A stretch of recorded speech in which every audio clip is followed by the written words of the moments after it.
నమస్తే అండి, నా పేరు రాజు. అల్లూరి సీతారామరాజు జిల్లా డిఎస్సి నిరుద్యోగ యువత మేమందరం.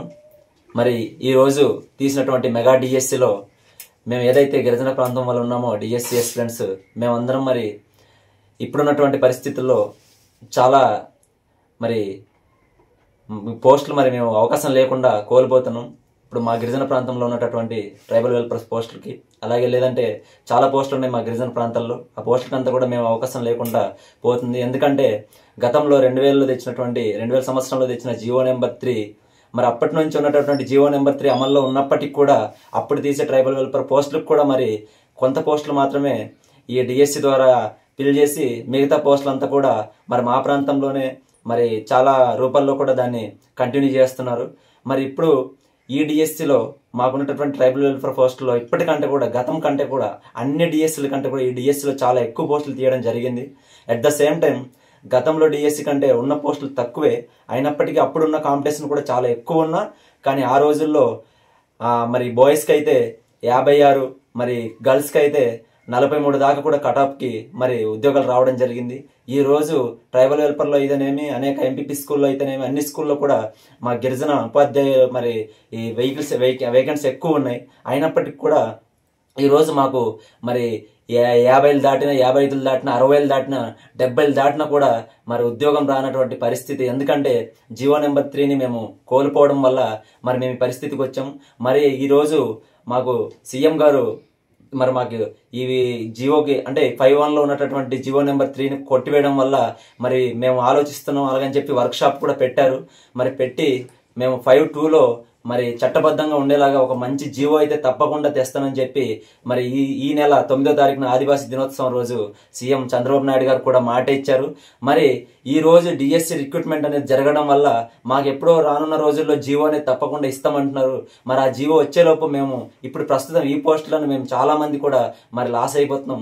మరి తప్పకుండా, ఎందుకంటే మా పేరెంట్స్ అంతా కూడా ఈ రోజు చాలా కష్టపడి పనిచేసి మరి డాక్టర్లు కానీ లేకపోతే కలెక్టర్లు అంత పెద్ద పెద్ద చదువులు చదవలేక చిన్న చిన్న చదువులతోనే మరి ఇలాగే డిఎస్సి కోసం ప్రిపేర్ అయ్యి మరి డైట్లు చేసి టెట్లు మరి కోచింగ్ సెంటర్లకు వెళ్ళి ఎంతో ఫీజులు కట్టుకొని మా పేరెంట్స్ రూపాయి కష్టపడి పంపిస్తే ఆ కష్టంతో చదువుకున్నామండి ఈరోజు డిఎస్సి కోసం అని. ఎందుకంటే డిఎస్సి అయితే మాకు మా గిరిజన ప్రాంతాల్లో మాకు కొంచెం అంటే మాకు ఆర్థిక స్తోమత తక్కువ ఉన్నప్పటికీ కూడా కొంచెం కష్టపడితే తప్పకుండా ఉద్యోగం వస్తుందనే ఆలోచనతో మేము డిఎస్సి ప్రిపేర్ అయ్యాం. మరి ఈరోజు మేము మా పోస్టులు లేకపోవడం వల్ల మాకంతా కూడా ఏం చేయాలో తెలియని పరిస్థితి.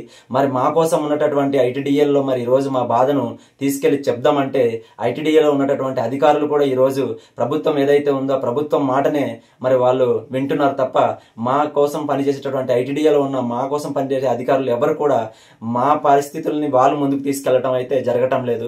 ప్రభుత్వం ఏదైతే చెప్తుందో అదే చేస్తున్నారు, కానీ మా కోసం మాత్రం ఆలోచన చేసి మా కోసం ప్రత్యేకించి ఐటీడీఏ ఉంది, ఐటీడీఏలో స్పెషల్ డిఎస్సి తీయొచ్చు, లేదంటే ఐటీడీఏలో ఉన్నటువంటి కొన్ని పోస్టులను మన గిరిజన ప్రాంతాల్లో మరి గిరిజనులతోనే ఫిల్ చేయొచ్చు అన్నటువంటి ఆ విషయం తెలిసి కూడా ఈ అధికారులు మరి ముందుకు తీసుకెళ్లటం లేదు దీన్ని.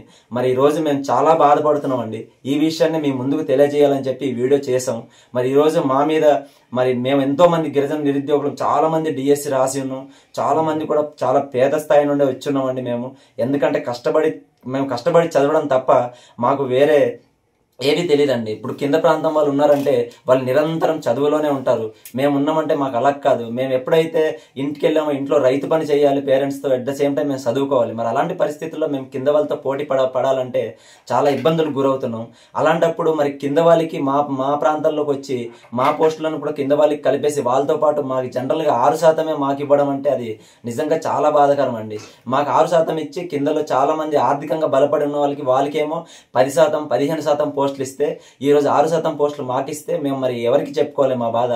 మేము ఈరోజు నిజంగా మాకు గనక ఈ పోస్టులు ఈ విధంగా జరుగుతుంటే మా కళ్ళారా మేము చూస్తూ మేము ఎంతో ఆశతో ఉండి ఈ ఆశకి భంగం కలిగితే కనుక రేపు పొద్దున మేమందరం కూడా నిజంగా ఆత్మహత్యలు చేసుకునే పరిస్థితి కూడా వస్తుందండి. ఎందుకంటే మానసికంగా అంత బాధపడుతున్నాం మేము. ఈ రోజు ఇదే గవర్నమెంట్కి తెలియజేయాలనుకుంటున్నాం.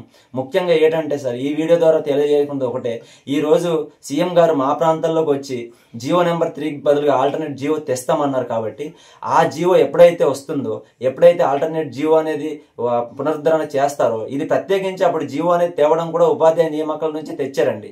కావున ఈ రోజు ఉపాధ్యాయ నియామక దాంట్లోనే మాకు లోపం జరుగుతుంది. కావున ఆ జీవో ఎప్పుడైతే వస్తుందో అప్పుడే మా పోస్టులని మరి ఇప్పుడు ప్రజెంట్ ఈడిఎస్ నుంచి మినహాయించేసి ఎప్పుడైతే జీవోకి బదులుగా ఇంకో జీవో 52లో తీసుకొస్తారో అప్పుడే ఈ పోస్టులను ఈడిఎస్ లో ఎవరైతే మెరిట్ లో ఉన్నారో, ఎవరైతే క్వాలిఫై ఉన్నారో వాళ్ళ చేత ఫిల్ చేయాలని చెప్పి మేము మరీ తెలియజేసుకుంటున్నాం సార్. ఇది ఇంతకు మించి మేమైతే ఇంకా ప్రభుత్వానికి విన్నవించుకోవడం కూడా మా దగ్గర ఏం లేదు. శారీరకంగా రేపొద్దున డుమ్ములు తప్ప ఇంకేం ఉండవు సార్. థ్యాంక్ యూ అండి.